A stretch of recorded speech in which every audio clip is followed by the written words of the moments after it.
democratic sentiment shared by both of our main parties. I suspect is going to rewrite the political order in this country. It is time for a new generation of politicians to rise up.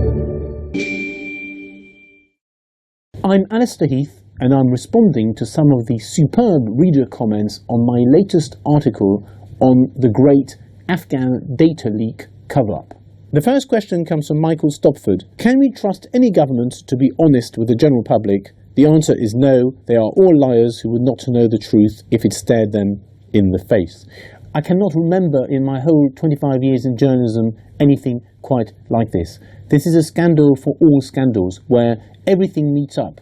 All the pathologies, all the lies, all the mistakes, all the ideological blunders of the past 25 years all merged into one giant meta-scandal. You've got everything here, from the fact that there's been excessive immigration and insufficient integration, that the public finances have been destroyed, that the politicians have spent too much of their own money, the demise of free speech, the rise of a new technocratic top-down form of government, the power grab after the COVID lockdowns. This is a story of an elite that took us for fools, that decided that they could censor information, control the flow of knowledge, hide something very important from the public. And above all, it's a story of anti-democratic sentiment shared by both of our main parties.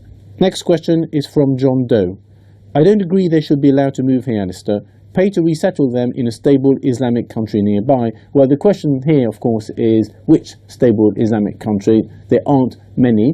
And these people specifically helped the British Army. So it makes sense for them to come to Britain if they want to become British and if they love Britain.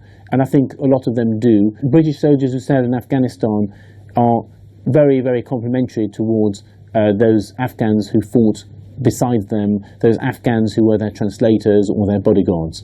I think we should separate the real problem of far too much immigration with the question of should we help a few thousand Afghans who helped the British Army put their lives on the line and so on. And I think we should do that. But I think these are two separate issues.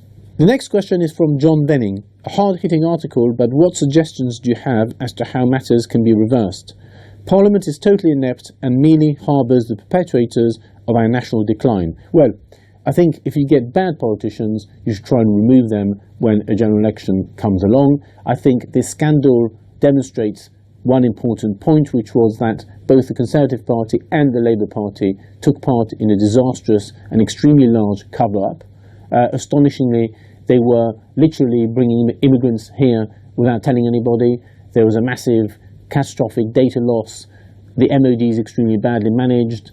It's all going to cost a very large amount of money at a time when Britain has run out of cash. This is a major cross-party scandal. The Tories started it. It was originally the Tories' fault, but then Labour kept it going for a whole year. So both of the main political parties are to blame. Both need to show the responsibility for this catastrophic betrayal of the voters' trust. And I think there's a solution, which is the ballot box. I think it is time for a clean-up.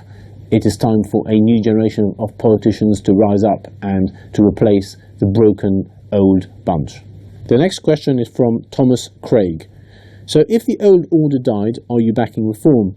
I'm not backing anybody at this stage. I'm just saying that British politics is going through a process of creative destruction, and we can see from the polls that the older parties are in decline and a new generation of parties are rising both on the right, e.g. Reform, and on the far left, e.g. the Greens and this new Corbynite party whenever it actually launches. That is the most important political development of our times, and I suspect is going to rewrite the political order in this country. That is all we have time for today. Thank you to all our subscribers for your comments. Keep them coming, and we will try and respond to as many of you as possible.